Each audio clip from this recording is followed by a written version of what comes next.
tal como lo cortés no quita lo valiente, así lo hilarante no quita lo profundo. Y dado que la vida es un juego, aquí comienza la espada de Damocles, la ficción más real que puedas concebir.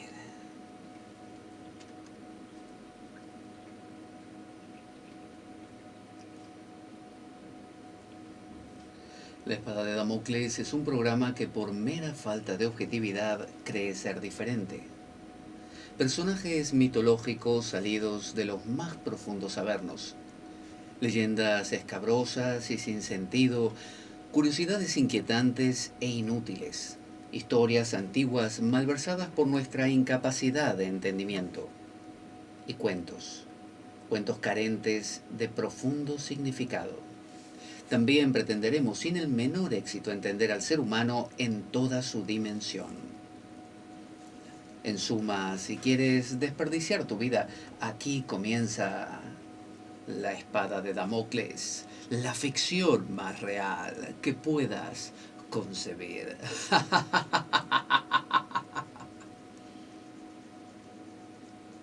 La espada de Damocles se emite todos los lunes de 11 a 13 horas desde los estudios de Radio Cuca 107.3 de la FM de Oviedo, Asturias, España. También grabamos el programa Domingos Alternos desde la Biblioteca Pública del Fontán, aquí también en Oviedo, con entrada libre y gratuita. Puedes venir, participar del programa, ser parte de la espada de Damocles de forma totalmente libre. Puedes descargar nuestros programas a través de nuestra web www.espadaweb.blogspot.com. Puedes comunicarte a través de nuestro Twitter, @PabloJVeloso. Puedes enviarnos un correo con sugerencias, opiniones, lo que quieras, info.espadaweb@gmail.com. Puedes formar parte de nuestro grupo de Facebook llamado La Espada de Damocles. También puedes compartir este programa en las redes sociales con toda libertad e inclusive subirlo a tus canales, a lo que quieras.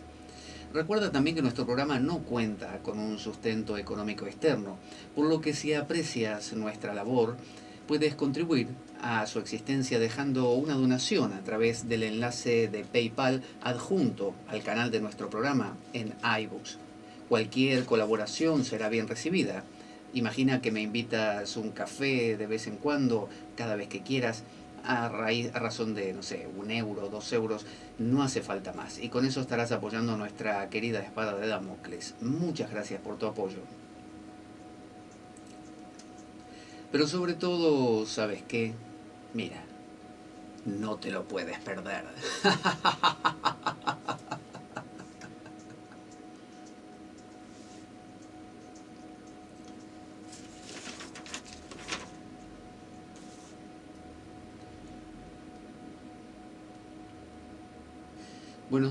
buenos días a todos los damocleanos y los que todavía no lo son, que vaya a saber por qué razón tan extraña todavía no son damocleanos. Pero bueno, les doy la bienvenida a todos, soy Pablo Veloso, aquí en la Espada de Damocles, esta mañana bastante agradable el clima de hoy, ya no hace tanto frío como en otros meses, esto es el verano, aquí en Asturias empieza a venir el calor poco a poco, poco a poco. Hubo días de lluvia en las últimas días, sí, pero bueno, ahora está cediendo un poquito y esperemos que mejore. Tenemos un tema hoy, la verdad, bastante complejo, escabroso, pero sumamente apasionante, por lo menos a mí me lo parece. Vamos a hablar hoy acerca de la médula espinal del cristianismo. Usted quizás se preguntó más de una vez, ¿por qué en el cristianismo creemos o creo tal o cual cosa? ¿Por qué? ¿Cómo está constituido? ¿Cómo se formó todo esto? ¿Por qué acabamos teniendo en cuenta, no sé, al Padre, al Hijo y al Espíritu Santo y no otra cosa diferente? Bueno, hoy vamos a dilucidar esta clase de interrogantes aquí en la espada de Damocles. Y vamos a comenzar por el principio. Vamos a mezclar un poquito de ideas, ya va a haber alquímicas, jungianas por ahí. filósofos antiguos, pero en suma, y vamos a ver algo de la historia también, en suma va a ver que va a resultar muy claro y nos va a abrir una puerta para entender cómo se fue formando todo lo que constituye hoy en día el cristianismo y nos va a permitir también redefinir esa adherencia al cristianismo como una filosofía. Y quizá usted encuentre que el cristianismo resulta ser una buena vía hacia aquella cosa tan profunda que podemos llamar el uno, Dios, el bien supremo, lo infinito, o como usted le quiera llamar. Muchas veces nos complicamos con el tema de nuestras creencias y nos parecen que son demasiado infantiles, que si el Hijo, que si el Espíritu Santo, y nos parece que hasta nos da vergüenza decir, bueno, yo soy, no sé, cristiano. Entonces vamos a buscar las esencias de todo esto para descubrir qué hay de valioso, qué punto de contacto tiene esto con la filosofía antigua y vamos a ver qué sale de todo ello. Bueno, vamos a empezar hablando acerca del platonismo. El platonismo no es, como usted pensará, la gente que ama, por ejemplo, los platos, ¿no es cierto? Ah, ¿no son la gente que le gusta coleccionar platos? No, Filemón, el platonismo no es coleccionar platos. ¿Y qué es entonces? Bueno, es una filosofía que promulgó el amigo Platón antes de Cristo. Creo que él vivió como 4 siglos antes de Cristo. Así que bueno, hoy en día esta filosofía platónica, el platonismo, que algunos han dicho que toda la historia de Occidente son notas al pie de página de los diálogos de Platón. Esto quiere decir que, como diciendo que todo lo que nosotros hemos hecho intelectualmente, que hemos creado, y tenga en cuenta que cuando decimos intelectualmente, nos referimos a cada cosa. Cuando usted, por ejemplo, edifica una casa, cuando usted plantea la creación de una institución nueva, cuando usted adhiere a una institución como es el matrimonio, lo que fuera, todo eso está basado en una especie de formato. Ese formato, dicen aquellos que justamente hacen esa afirmación que acabo de hacer, que son derivados de la visión platónica. Por eso esta visión platónica es sumamente importante. Más allá de que usted le diga me gusta, no me gusta, adhiero, me parece horrible, no importa. Lo que vamos a hacer es, así, despojadamente, meternos en comprender este platonismo para ver entonces y descubrir cómo nos comportamos en nuestra vida íntima, social, institucional y también religiosa. Entonces, bueno, el platonismo, ¿qué es hoy en día? Bueno, hoy en día es simplemente algo que la gente estudia cuando va a estudiar filosofía a la facultad, por ejemplo. O si en el instituto o secundario también usted tiene la materia desgraciada llamada filosofía, porque a casi nadie le gusta, bueno, usted va a sufrir el tener que aprender estas cosas de Platón.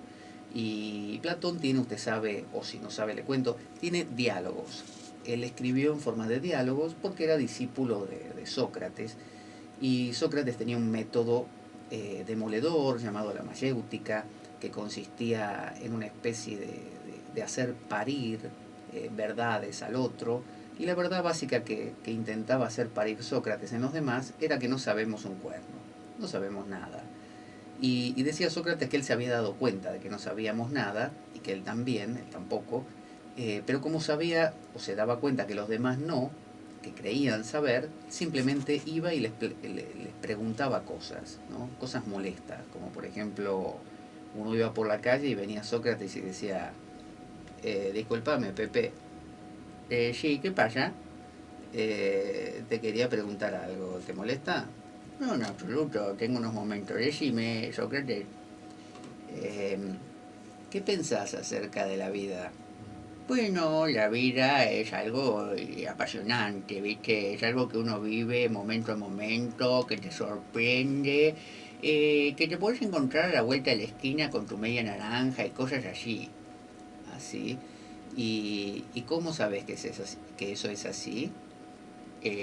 Porque lo leí en un libro de autoayuda de Bucay y dice que sí, que te podés encontrar a la vuelta de la esquina tu media naranja y que la vida es apasionante. ¿Y cómo sabes que es apasionante? Eh, ¿Por experiencia propia o solo porque lo leíste? Bueno, como lo leí, lo voy viendo en mi vida cotidiana. Ah, ¿y sucede en tu vida cotidiana? ¿O simplemente cada vez que te pasa algo te acordás de Bucay? Sócrates, vos me venís a arruinar la vida. Yo empecé bien el día. ¿Qué me venís a hacer, Sócrates? ¿No tenés otra cosa más divertida que hacer que joder a los demás? Hasta luego. Esa era más o menos la vida de Sócrates. Así terminó, lo mataron. Es decir, lo obligaron a beber cicuta para que no molestase más a la gente. Así que bueno, ese era el método de Sócrates, la mayéutica. Pero Platón tenía un método distinto, que era la dialéctica.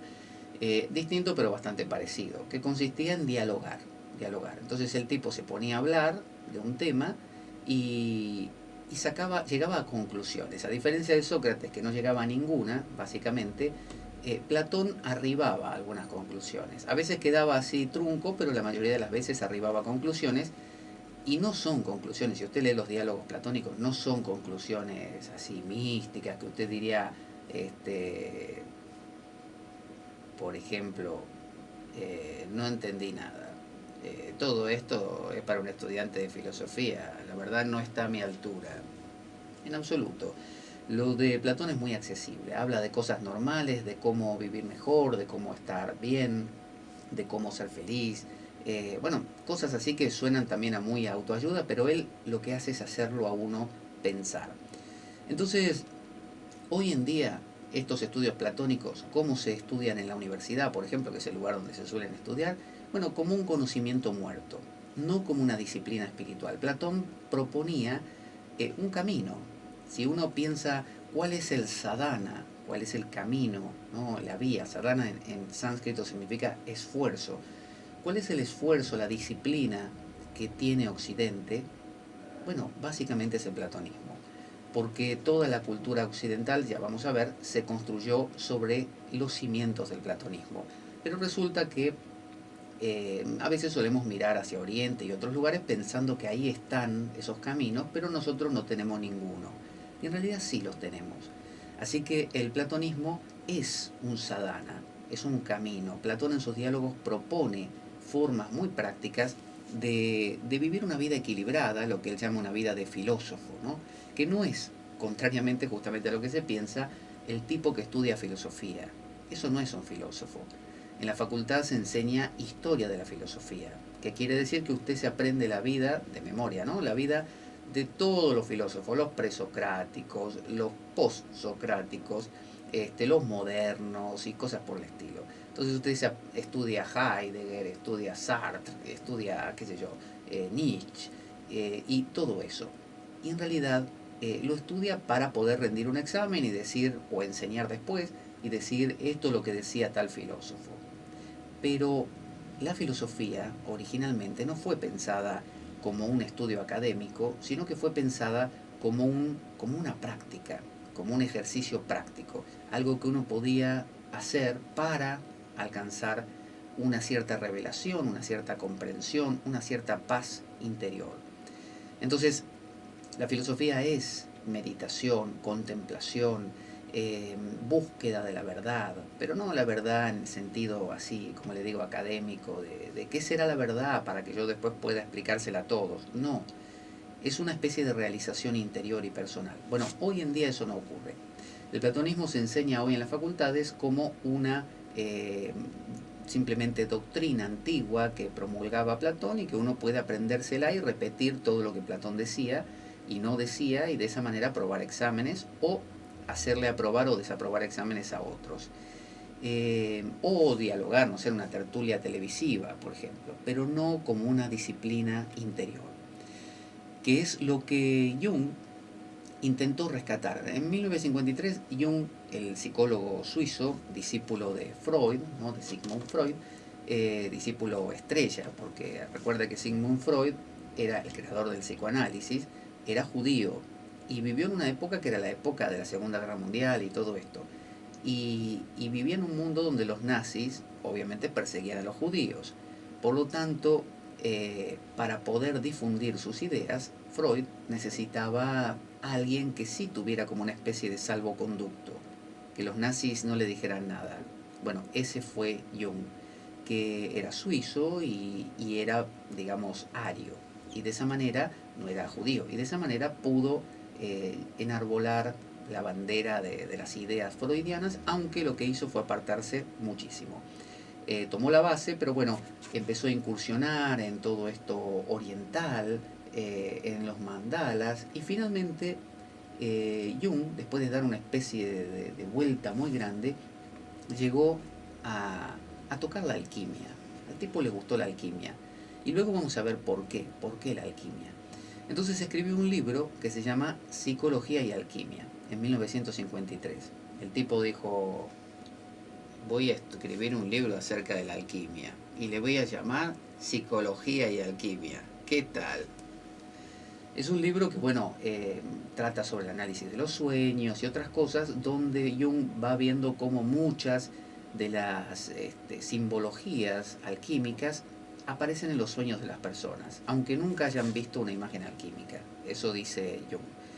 Entonces, Jung lo que hace es explicar aquellas ideas antiguas, platónicas, que ahora las vamos a ver, a través del lenguaje alquímico. En lugar de Jung decir, voy a escribir un libro sobre Platón y voy a explicar todo lo que Platón decía en este libro y lo voy a llamar Psicología y Platón. No, no dijo eso. El tipo dijo, voy a escribir un libro sobre alquimia.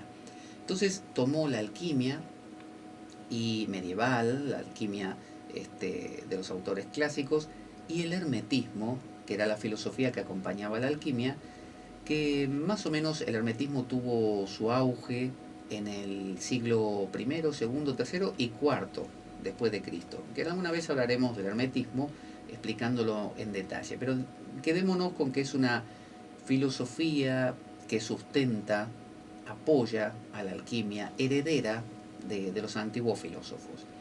Eh, esta alquimia y este hermetismo llegó a Europa recién en 1495, ¿no?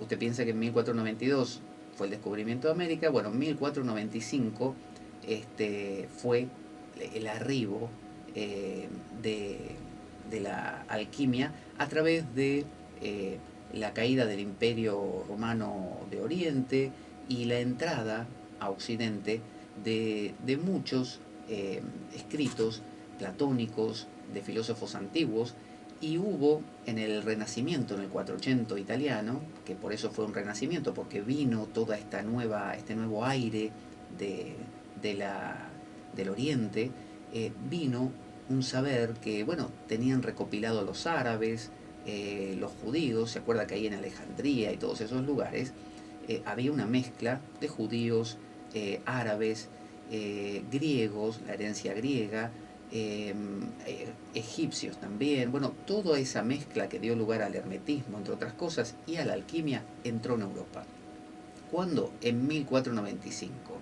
Esto ya existía, le digo, desde el siglo I, II, III y IV, ¿no? Pero recién en 1495 entra en Europa. Y Marsilio Ficino, que era un gran erudito, al igual que Pico de la Mirandola, o de la Mirandola, no sé cómo se pronuncia, fueron los que tradujeron todo esto. ¿Se acuerda los Medici en Florencia? Los Medici, si no los conoce, quizás algún pariente suyo los haya conocido, ¿no? Y bueno, los Medici eran grandes mecenas. Un mecena era un tipo que tenía dinero y que quería aparentar que era muy progresista. Entonces apadrinaba a un pintor, a algún escultor, a algún poeta o algún erudito, y de esa manera podía en las fiestas decir, ¿viste el nuevo cuadro que tengo? Que me lo pintó acá mi alumno, mi mecenado, Sí, porque yo tengo un mecenado que es fantástico. Lo conseguí el otro día. Iba por la calle y lo veo ahí pintando cuadros en la calle y le digo, escúchame, pibe, ¿no querés que yo te patrocine y me pintas unos cuadritos para mí? Así que bueno, estos mecenas a veces eran medios estúpidos y pedían cosas tontas. Se dice que, no sé si fue Miguel Ángel o Da Vinci, que fueron mecenados, creo que era, bueno, no me acuerdo cuál de los dos, mecenados por un rey muy estúpido que les pedía, no, a uno de los dos, que no me acuerdo cuál era, que un día que nevaba, que hicieran muñecos de nieve, siendo ellos, cualquiera de los dos, alguien que fuera, grandes escultores, muñecos de nieve para sus hijos. Entonces uno dice, bueno, un Da Vinci, un Miguel Ángel, haciendo muñeco de nieve, es un desperdicio. Pero bueno, las mentes de los mecenas a veces no eran las más brillantes. Pero bueno, todos estos Medici, Cosme de Medici y demás, tenían algunos mecenados como Marsilio Ficino, Pico de la Mirandola, y les pagaban para que traduzcan. Como Marsilio Ficino y Pico de la Mirandola eran tipos sumamente educados, sabían muchos idiomas, griego, latín. Recuerde que Europa hablaba solo latín y no sabía nada de griego. Entonces, todos estos textos, ¿en qué idioma vinieron? Vinieron muchos que habían sido traducidos al árabe, fueron vueltos a traducir al griego y al latín posteriormente por estos eruditos. Entonces, ¿qué fue lo que se tradujo? Bueno, se tradujo, por ejemplo, las obras platónicas, los diálogos de Platón, que no estaban, se habían perdido, y ya vamos a ver por qué. Obras alquímicas, ¿no? De escritores alquímicos, alquimistas, y también el Corpus Hermeticum. Se dice que Marsilio Ficino estaba traduciendo las obras de Platón, porque uno de los Medici se lo había pedido, y de repente viene el Medici y le dice, Marsilio, detene todo lo que estás haciendo, déjalo a Platón, a que no sabes lo que conseguí. Y Marsilio Ficino le dice, no, ¿qué conseguiste? Conseguí el Corpus Hermeticum. ¿El qué? El Corpus Hermeticum. Es un texto que habla de Hermes Trismegisto y tiene una sabiduría ancestral genial. Así que ya te pones a traducirlo, ¿viste? Entonces Marsilio Ficino se puso a traducir el Corpus Hermeticum, que introdujo en Europa las ideas, como le digo, de no de dioses egipcios ni cosas raras. Tenía algo de eso de teurgia y de magia, pero de fondo, ¿sabe lo que tenía? Tenía platonismo y neoplatonismo. Así que entró en Europa no solo las obras platónicas, sino también el neoplatonismo, que era una interpretación que habían hecho filósofos posteriores de los escritos de Platón. Así que Europa, retenga esto, en 1495 más o menos, que fue en el Renacimiento, renació, empezó a mirar hacia los filósofos antiguos, que hasta ese momento no le digo que se los había perdido, porque estaban en su médula, pero no los reconocía ya, y ahora los empezó a ver otra vez. Así que Platón, en uno de sus diálogos, que es La República, el diálogo más largo que tiene, y muy interesante porque habla de cómo debería ser el buen gobernante de un Estado, pero no de un Estado a veces externo. Él decía que la verdadera república era interior y que si se daba la situación de poder gobernar exteriormente, mejor. Y si no, era solamente interior, que el filósofo gobernaría interiormente. En ese diálogo llamado La República, él tiene dos alegorías importantes. Una es la alegoría de la línea dividida y la otra es la alegoría famosa de la caverna. Todo el mundo conoce la alegoría de la caverna de Platón, de los tipos esos que están dentro de la caverna, que están encadenados y que miran unas figuras fantasmagóricas que se proyectan en la pared. Bueno, ya alguna vez la contaremos. Pero bueno, la línea dividida es una explicación que luego da origen a la alegoría de la caverna. La alegoría de la caverna es como un cuentito y como una fábula, pero la línea dividida es la explicación que da origen a la alegoría de la caverna. ¿Y por qué se la voy a contar? Bueno, se la voy a contar porque tiene que ver con toda la forma en que vemos las cosas nosotros. Platón decía esto, fíjese, imaginemos una línea, usted traza una línea horizontal y la divide a la mitad. Del lado izquierdo, supóngase, usted pone las cosas, yo se lo voy a hacer muy simple, las cosas concretas, es decir, la mesa, la silla y también las opiniones que usted tiene de la mesa y de la silla, ¿no es cierto? Es decir, que ahí hay mucho lugar para la diversidad, porque está la mesa linda, la silla fea, la silla de madera, la silla de plástico, las opiniones que usted tenga de que para qué sirve una silla, y se puede pelear con los demás porque cada uno piensa algo diferente. Entonces está en el mundo de las opiniones y de que yo digo esto y vos decís lo otro, y que si usted nunca vio una silla en su vida, para usted la silla no sirve para sentarse, y para el otro sí, porque la conoció desde siempre, y así. Ahora, del lado derecho de la línea, Platón pone, eh, digamos, la sutileza de esto. Es decir, si usted empieza a decir, bueno, ¿qué es una silla? Y usted dice, para mí que conozco la silla es para sentarse, para el otro ya sé que no es nada porque es una madera, porque nunca la usó, no conoce en su cultura lo que es una silla. Pero silla, la palabra, ¿qué es? Y bueno, vamos a estar de acuerdo tanto el otro como yo que es solo una palabra para nombrar algo. ¿Qué significa ese algo? Bueno, ya será cultura de cada uno, pero en el fondo, fondo, es una mera palabra que representa otra cosa. ¿Y qué es una palabra? Bueno, una palabra es una expresión de una intención de definir cosas y así. Entonces usted lo que hace del lado derecho de la línea es relativizarlo todo. Y cuando usted relativiza, sale del mundo de la diversidad, de las cosas variadas, y entra en el mundo de la unidad. Porque cuando yo empiezo a decir, por ejemplo, y bueno, este tipo es malo, ¿no? Es un ladrón. Y aquel otro es bueno, hace cosas buenas, pero en el fondo los dos están motivados por algo en común, que es el deseo de placer. Y lo que pasa es que este ladrón aprendió que el placer es conseguir cosas y como no las tiene las busca en otros. Y el otro entendió que el placer era ayudar al prójimo, pero los dos están buscando el placer. Y buscan el placer porque el placer es lo que les da paz. Por lo tanto, podríamos decir que ambos están buscando la paz. ¿Y qué sería la paz? Y bueno, un estado de reposo, donde los dos están bien, donde los dos están satisfechos y contentos. Así que podríamos decir que todo ser humano, haga lo que haga, está buscando la paz. ¿Se da cuenta? Del lado izquierdo de la línea, este es ladrón y el otro es santo.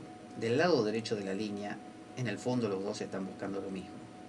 Entonces, Platón generó lo que se conocía como las tetralogías platónicas, o sea, dividir en cuatro. Es decir, simplemente estas dos divisiones que hicimos, esa línea dividida en dos, él la dividió otra vez en dos, cada una de ellas, e hizo simplemente una pormenorización.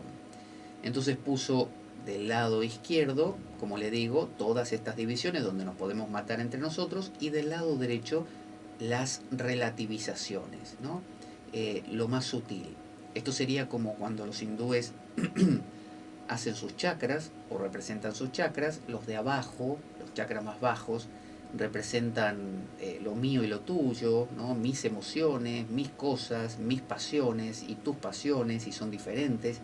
Pero a medida que una persona, digamos, se eleva meditando, ¿no? En sus chakras, llega a un estado, que hemos hablado muchas veces, de silencio interior. En ese silencio interior, todos somos lo mismo. Porque si yo abro el grifo de mi casa y sale agua, y yo digo, esta es mi agua, pero profundizo un poquito más y empiezo a mirar y digo, pero no, no es mi agua, porque si viene de una fuente común, la misma que nutre al vecino, nutre a mi casa. Por lo tanto, mi grifo y su grifo beben de la misma fuente. En el fondo no somos muy distintos. Bueno, esa relativización es el lado derecho de la línea dividida.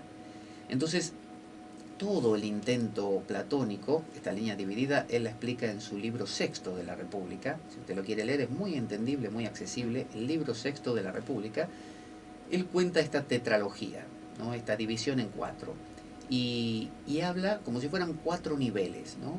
Los hindúes, por ejemplo, tienen 5 koyas, o inclusive, bueno, los 5 koyas son el Annamaya Koya, el cuerpo del alimento, el Pranamaya Koya, el cuerpo de la energía vital, el Manomaya Koya, el cuerpo de la mente, el Vijnanamaya Koya, el cuerpo del intelecto, y el Anandamaya Koya, el cuerpo de la bienaventuranza. Entonces, todos tenemos todos esos cuerpos, pero ¿dónde pone usted el acento? usted vive exclusivamente en el cuerpo Annamaya Koya, cuerpo del alimento, entonces usted va a ser una persona que lo único que le importa es tener techo, comida, ciertos placeres básicos y punto.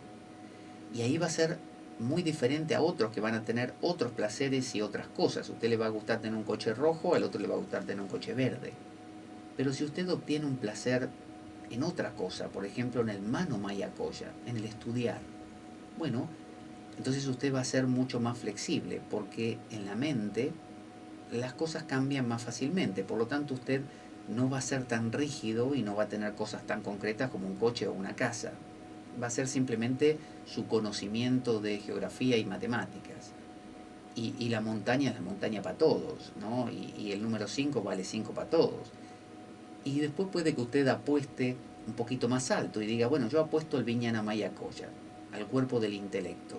E intelecto significa como inteligencia, leer entre líneas. Por lo tanto, usted está apostando a algo que va más allá de las cosas, a leer entre las líneas. Entonces usted dice, sí, esta montaña se llama Aconcagua y aquella montaña se llama, no sé, el Everest.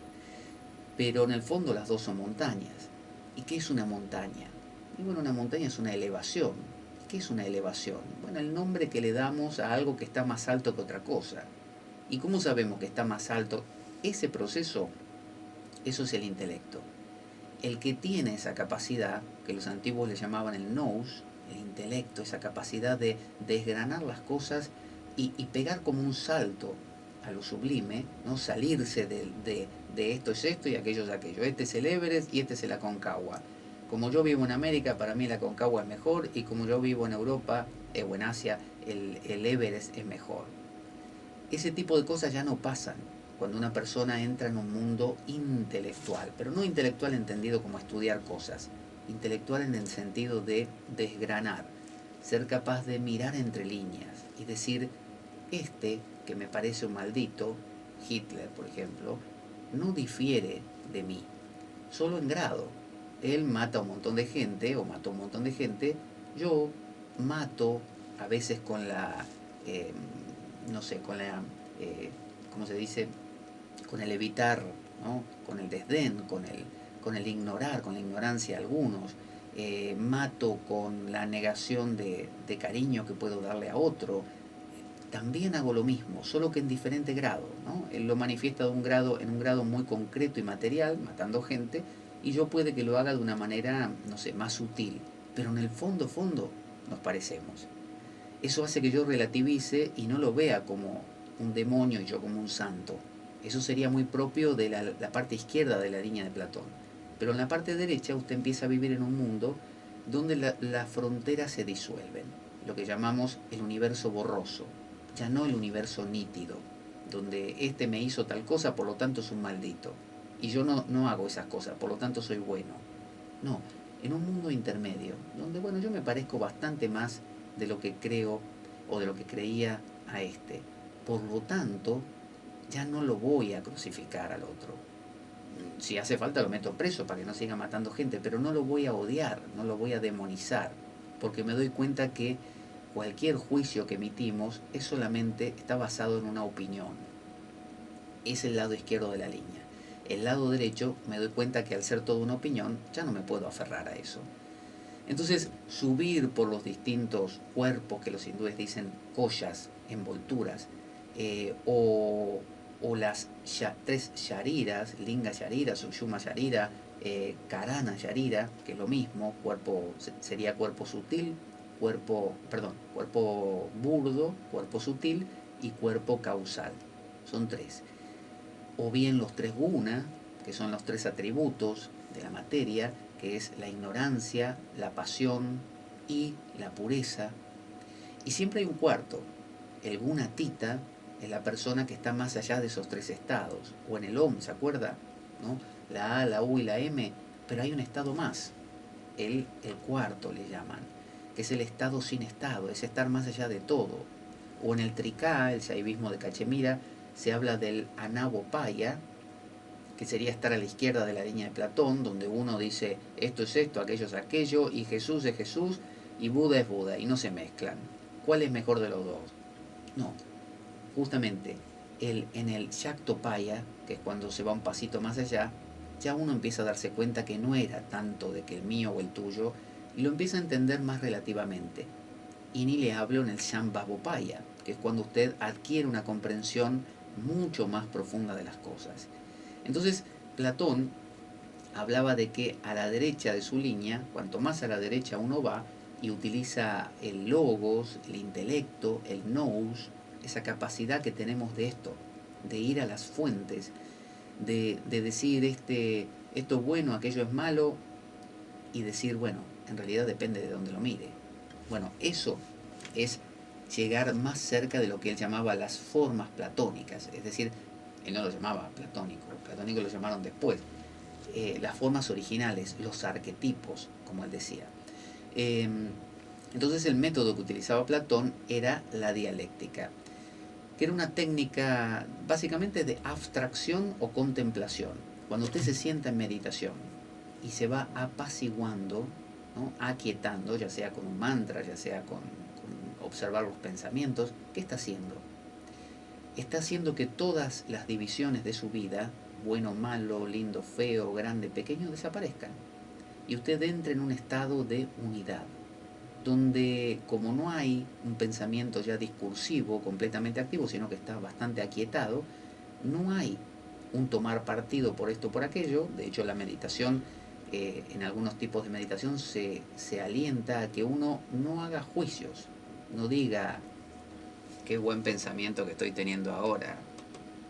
Y este que vino ahora no me gusta. Este pensamiento, ¿qué hace acá? Andate, pensamiento, que me perturbás la meditación. Se alienta a que no se haga eso. Justamente la actitud de la meditación debería ser, mira, un pensamiento. Muy bien. Qué grande que es ese, ¿eh? Muy bien, muy bien. ¿Y este otro? Mira, tanto tiempo que no lo veía por acá. Buenísimo también, ¿eh? Y así. Es decir, no emitir juicios, tampoco hablar como estaba hablando Filemón, sino simplemente dejarlos estar. ¿Qué es esto? Ponerse a la derecha de la línea de Platón, es decir, disolver las diferencias.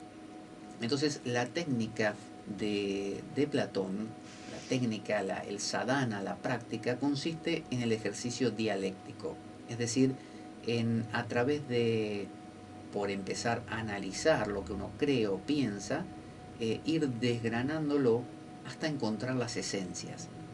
Como le digo, este es bueno, este es malo, en el fondo, ¿qué quieren los dos? Y bueno, quieren el placer. ¿Y qué es el placer? El placer es estar bien para cada uno y más allá de que este lo vea, de que obtenga placer, no sé, dándole con un látigo al otro y este otro obtenga placer ayudando, en el fondo los dos están buscando lo mismo, placer. ¿Y qué es placer?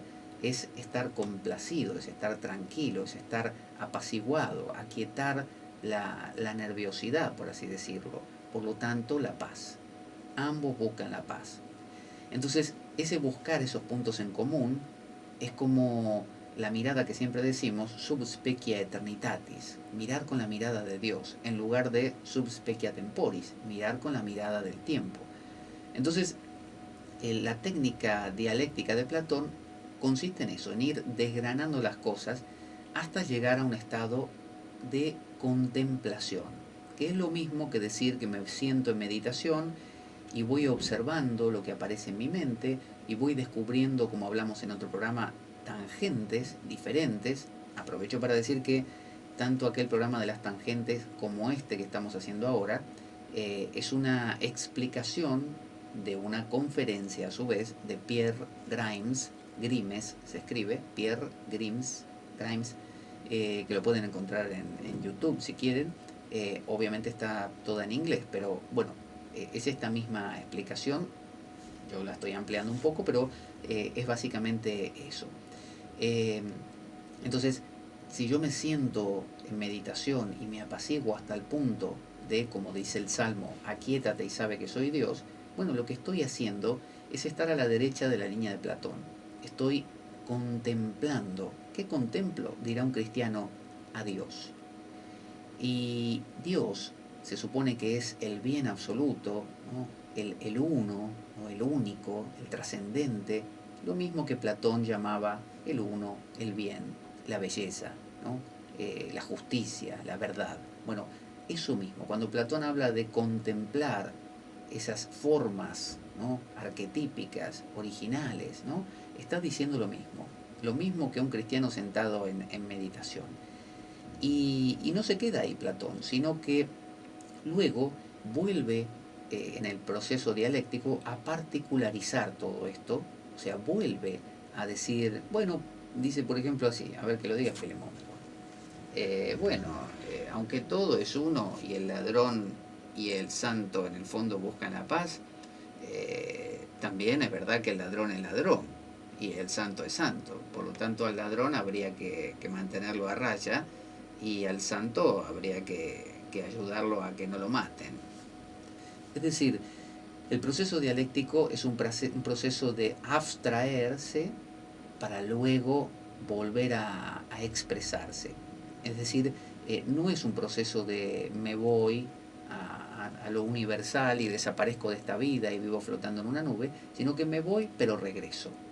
Entonces, en la alquimia eso se llama solve, disolver, et coagula, y coagular, y concretar otra vez.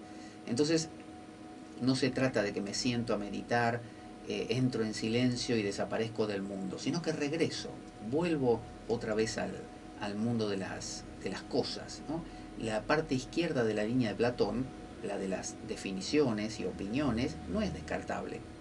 Lo que pasa que Platón dice, sin la parte derecha, la parte izquierda se vuelve un problema, porque nos creemos demasiado todas las cosas. Entonces, hace falta entrar en la parte derecha, abstraerse, cuestionarse, el proceso dialéctico, abstraerse, para luego poder volver a concretar, pero ya con otra óptica. Entonces, este proceso es eterno, porque obviamente el lado izquierdo siempre nos va a reclamar con sus particularidades. Uno en el fondo va a estar diciendo, ah, sí, pero mi hermana es insoportable, vos dirás lo que dirás ahí de los arquetipos platónicos, pero anda a aguantarte a mi hermana, ¿eh? Es decir, ¿en qué me sirve a mí contemplar las esencias de las cosas si mi hermana me vuelve loco, me molesta? Bueno, cuando yo comprenda que esa hermana que me vuelve loco no me vuelve loco porque mi hermana sea de una manera determinada o sea malvada, sino porque quizá yo aprendí a que eso me moleste y por lo tanto voy demitificando a la figura de mi hermana y ya no la convierto en un demonio, sino en alguien que tiene comportamientos que ahora temporalmente a mí me pueden molestar. Y cuando digo a mí, me empiezo a preguntar quién soy yo realmente, como decía Ramana Maharshi, que promovía la técnica del vichara, la autoindagación, ¿quién soy yo? ¿Quién soy yo? Y bueno, empiezo a descubrir que al yo, al Pablo de hace 5 años atrás no le hubiera molestado, pero al Pablo de hoy sí le molesta. Por lo tanto, descubro que el Pablo está en movimiento. No es un Pablo fijo, es un Pablo que va cambiando, que tiene una nota básica, pero que va transformándose. Por lo tanto, este proceso dialéctico que propone Platón en sus diálogos es un proceso sumamente enriquecedor. Y lo expresa Jung en su libro, volviendo a él, Psicología y Alquimia, en un apartado que él llama Tratado de Tetralogías Platónicas. Mire qué nombre. Y lo pone creo que en latín inclusive. A Jung le gustaba mucho el latín. Sabía obviamente latín, griego y otras cosas. Muy, muy capaz. Entonces, Jung decide, por alguna razón, explicar todo este bagaje platónico, todo esto, pero eligiendo como lenguaje la alquimia y el hermetismo. Entonces él lo traduce a lenguaje hermético. Y lo podemos ver, si uno lo quiere leer, lo encuentra, le repito, en el libro sexto de la República. Usted va a cualquier librería y dice, buenas tardes, ¿sí? Quiero el libro platónico. ¿Libros acerca de Platos? No, señor, platónico, de filósofo. Yo soy muy intelectual, no sé si se dio cuenta. Llevo gafas. Sí, vi que lleva gafas. ¿Pero qué, colecciona platos? No, señor, no colecciono platos. Yo quiero estudiar filosofía. Así que quiero un libro de Platón. ¿Tiene el libro de Platón, señor? Bueno, ya que me dice que de Platón, ¿no? Espere que busco. A ver, Sócrates. Platón, acá está, sí. Platón. Diálogos. Se ve que el hombre era muy conversador. No, señor, no era que era conversador. El tipo expresaba sus ideas en forma de diálogo, con personajes inventados, como Sócrates, qué sé yo, Gorgias y Glaucón. Ah, ¿y cuál quiere? La República. ¿La República de qué? Está la República Argentina, la República del Congo. No, señor, es un diálogo que se llama La República. Se llama así, busque la República. A ver, la República El Fedón, el banquete. Ah, acá está, la República. Bueno, ¿se lo envuelvo para regalo?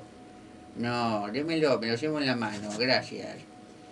Entonces usted va y se compra así, la República, o lo saca de la biblioteca de su ciudad. Y en el capítulo sexto va a encontrar la alegoría de la caverna, pero también va a encontrar la alegoría de la línea dividida. Y ahí va a ver cómo Platón va explicando esta diferenciación entre el lado izquierdo donde está la gente que siempre hace diferencias y no sale de ello y se mata por ello, ¿no? Los cristianos contra los musulmanes y cosas así, y por otro lado la gente que ha tocado el lado derecho de la línea dividida y a través de la meditación, a través del planteamiento. Recuerde que en la India el Vedanta se encarga justamente de eso. El Vedanta tiene una palabra, que la va a decir Filemón ahora, no sé si te la acordás, Filemón, sí, creo que sí. Bueno, que ayuda a este proceso dialéctico. ¿Cuál es, Filemón? Neti, neti. ¿Es esa? Sí, exactamente. ¿Y qué significa? No es esto, no es esto. Muy bien. Es decir, neti neti es algo que se utiliza en el Vedanta de la India, que es aquella parte de la filosofía, del compendio de filosofías de la India, que se encarga de este proceso, el dialéctico, del desestructurar lo que tan cuidadosamente hemos estructurado. Entonces, el neti neti es, digamos, el intento de buscar la esencia de todas las cosas que los hindúes llaman, en lugar del uno, como dice Platón, le llaman Brahman, que significa el infinito. Porque dicen los hindúes, si usted a Dios le llama con cualquiera de los nombres comunes, lo que sería para ellos Ishvara, es decir, el Señor, por ejemplo, llamarlo Krishna, llamarlo Kali, llamarlo Durga, llamarlo Vishnu o Rama, cualquier nombre que usted le ponga no es la cosa. ¿Por qué? Porque acuérdese que los nombres crean diferencias y los nombres son relativos. Yo le puedo llamar a tal cosa una silla porque yo conozco lo que es una silla, porque vivo en Occidente y porque las sillas las usamos para sentarnos, pero viene no sé, un aborigen del Amazonas que nunca usó una silla y ve una silla y ¿qué dice? Y seguramente va a usar otra palabra que defina, no sé, a una estructura de madera, ¿no? Algo que se parezca a algo que él conoce. Y le dirá es tal cosa. Y usted le dirá, no señor, eso es una silla. Silla se dice. Y el indígena va a seguir insistiendo con que se llama bolo. Silla, bolo. Silla, bolo. Silla, bolo. Silla, bolo. Silla. Y así pueden estar 2500 años más o menos. Es decir, las palabras son relativas. Yo puedo llamarle placer a algo que otro llama dolor. Entonces, entendemos que aquello que es la esencia de todas las cosas, pero no es un aquello que tiene también forma. Por eso, cuando se dice Dios, Dios es la esencia de todo. Bueno, ¿dónde está Dios? No, no lo puede encontrar. Justamente hemos hablado miles de veces de que para la contemplación, para la meditación, usted tiene que desaparecer. Tienen que desaparecer todas las diferencias. Y no es que ese silencio o esa infinitud o esa paz o esa verdad o lo que fuera que usted le quiera llamar, o Dios, va a surgir porque usted se apaga. No, siempre estuvo ahí, ¿no? Pero usted no lo escuchó nunca porque usted estaba haciendo mucho ruido. Entonces, se trata todo de aquietar la parte izquierda de la línea de Platón para que la parte derecha se note más, nada más. Y cuando usted nota la parte derecha, después puede volver a la parte izquierda sin problemas porque usted ya comprendió la parte derecha y ya sabe que el indígena que dice Bur y usted que dice Shisha son lo mismo. Entonces, ¿qué va a pasar? Que cuando vuelvan a decir Bur y usted diga Silla. Ah, no, ese era Filemón, soy yo. Se mezcló Filemón. Cuando usted vuelva a discutir, la discusión va a ir apagándose, porque usted en el fondo va a decir, en realidad, silla y la palabra que usa este tipo que a mí no me sale, es lo mismo. Así que estamos discutiendo como dos tontos. Así que vamos a abrazarnos y no sé, a dar un paseo. Es decir, quien conoce el lado derecho de la línea divisoria que propone Platón y el proceso de la dialéctica, que es el proceso de ir desestructurando lo que hemos coagulado tan minuciosamente, es decir, utilizando el proceso del solve, de la disolución, es lo que nos permitirá relativizar todo lo que vivimos y por lo tanto dejar de discutir o de rozar o friccionar tanto con los demás. Vamos a escuchar una canción y cuando regresemos vamos a meternos de lleno con realmente el camino que propone Platón y cómo se relaciona con nuestro cristianismo, el que estamos acostumbrados a conocer. Vamos a escuchar una versión en bosa de una canción, aquí la tenemos, que es una canción de Metallica en realidad, que se llama Nothing Else Matters. Nada más importa. Es un poco, bueno, la visión de la línea derecha de Platón, ¿no? Nada más importa. Ya no me preocupa ni blanco ni negro, si total en el fondo todo es lo mismo. Nothing else matters.